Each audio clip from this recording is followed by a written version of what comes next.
այն մարդն է, ում իշխանության ժամանակ ոչ մեկ չի համարձակվում ոտ դնել քո երկիր։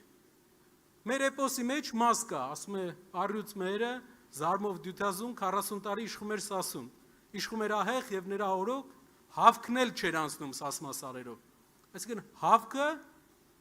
չի անցել, դա նշանակում է, որ ուժեղ ղեկավարի պարագայում խաղաղությունը երաշխավորված է, ղեկավարն է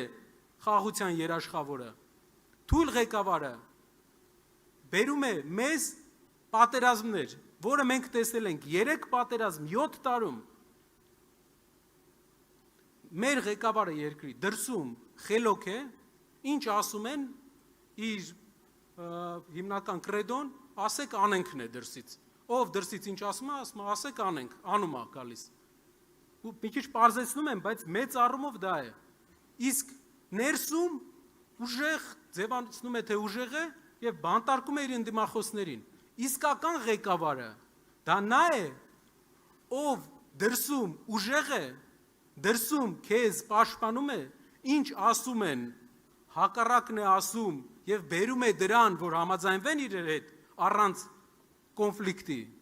իսկ ներսում մեծահոգի է իր ընդդիմության հետ, այդպիսի ղեկավար է մեզ պետք, որ ներսում լինի քահանա,